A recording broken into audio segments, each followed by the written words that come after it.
San Diego 6 News in the morning.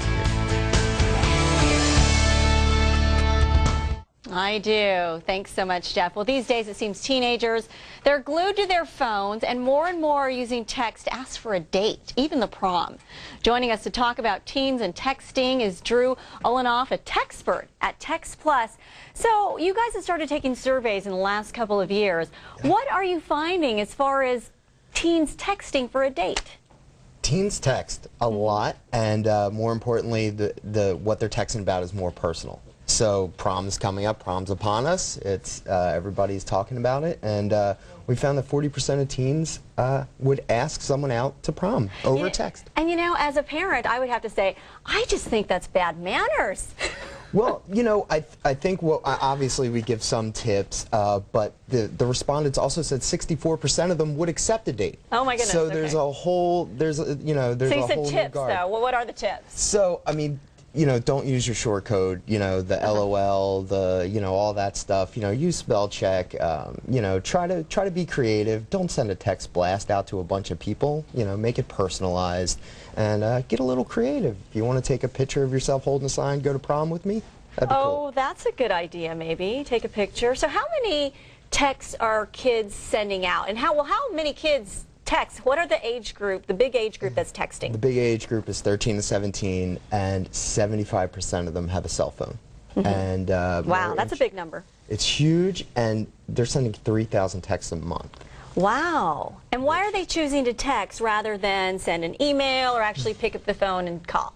And they've told us this. This is why they choose text. It's fast. It's instant, right? So they can send that text and then they'll get a response. They know it's going through. It's private. It's their own personal thing, and it's cheaper. It's cheaper than you know, worrying about other things. Now we have, with our app, we have kids texting with an iPod Touch and an iPad, and you know, they don't have to ask mom or dad for, you know, their own account. And and also I understand, like, parents are actually big texters too, right? Oh yeah, parents have been texting forever. I mean, you know, parents use BlackBerry and they're using BBM. That's really right. Texting.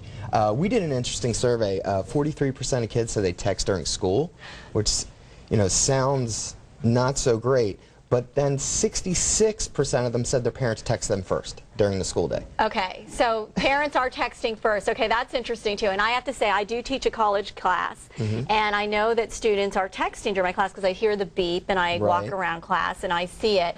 But wow, so they're 50%, it's actually the parents doing that. Right. I actually had one student tell me that. Oh, because I said no cell phones in class right now, and she said, well, my mom's picking me up and she just needs to know what time. Exactly. And those are usually, you know, the kids tell us that's what they talk to their parents about. It's, can I get a ride? Can I borrow some money? Some of the conversations that are low on the totem pole are relationships and gossip. So they're talking to their parents about business. Come get me. Can I have 10 bucks? Okay, what's the biggest text phrase, though, real quick? Text phrase, meaning like the short code? Yeah, a short code. LOL. And people, and we use it even though we're not laughing out loud. It is like the hot one is SMH. SMH. Can you guess? No. Shake my head.